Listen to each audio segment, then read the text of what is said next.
Hello বন্ধুরা, সাথীস lovely কিচেনে সবাইকে স্বাগত জানাই।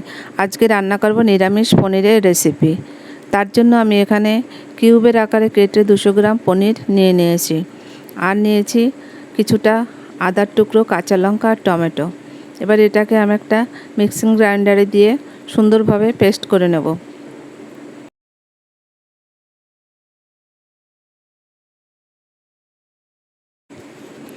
এখানে একটা বাটি নিয়ে নিয়েছি। বাটিতে নিয়ে নেব কিছু বেসিক মশলা, যেমন লঙ্কা পাউডার, ধনে পাউডার, জিরে পাউডার, লবণ, হলুদ।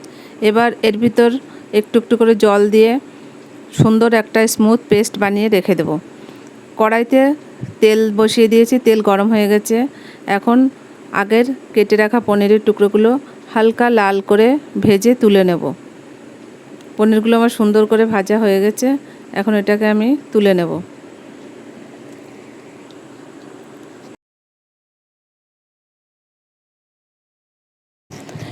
এই পনির ভাজা তেলের ভিতরেই আগের থেকে আমি কিছুটা আলু ডুমো ডুমো করে কেটে ধুয়ে পরিষ্কার করে রেখেছিলাম।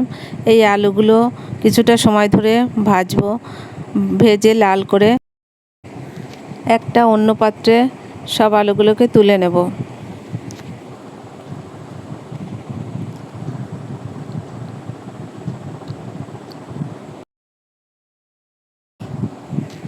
এখন কড়াই তেলের ভিতর ফোড়নে দিয়ে দেব তেজপাতা, এলাচ, লবঙ্গ, দারচিনি। এটার থেকে যখন গন্ধ বেরোবে তখন এর ভিতর আগের থেকে যে আদা, কাঁচা লঙ্কা আর টমেটোর পেস্ট বানিয়ে রেখেছিলাম সেই পেস্টটা দিয়ে সুন্দরভাবে মশলাটা কষে নেব, যতক্ষণ না মশলা থেকে তেল বেরোয়। এখন এই মশলার ভিতরে গুঁড়ো মশলার যে পেস্ট বানিয়ে রেখেছিলাম সেটাও আবার দিয়ে দেবো, দিয়ে আবারও সব একসঙ্গে সুন্দরভাবে কষবো। এখন দিয়ে দেবো এর ভিতরে ভেজে রাখা আলু। আলুর সঙ্গেও মশলার সঙ্গে আবার কিছুটা সময় ধরে ভালোভাবে কষে নেব। এখন কড়াইতে দিয়ে দেব আগের থেকে হালকা গরম করে রাখা জল। এখন দিয়ে দেব পনিরটা দিয়ে ভালোভাবে 10 মিনিট মতো জাল করে নেব।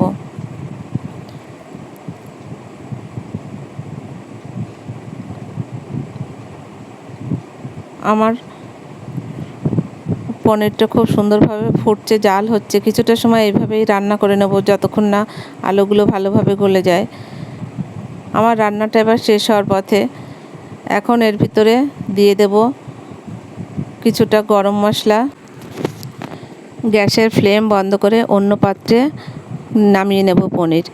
বন্ধুরা, আমার এই রেসিপি যদি তোমাদের ভালো লাগে তাহলে লাইক, শেয়ার এবং কমেন্ট করতে ভুলো না। থ্যাংক ইউ, ধন্যবাদ।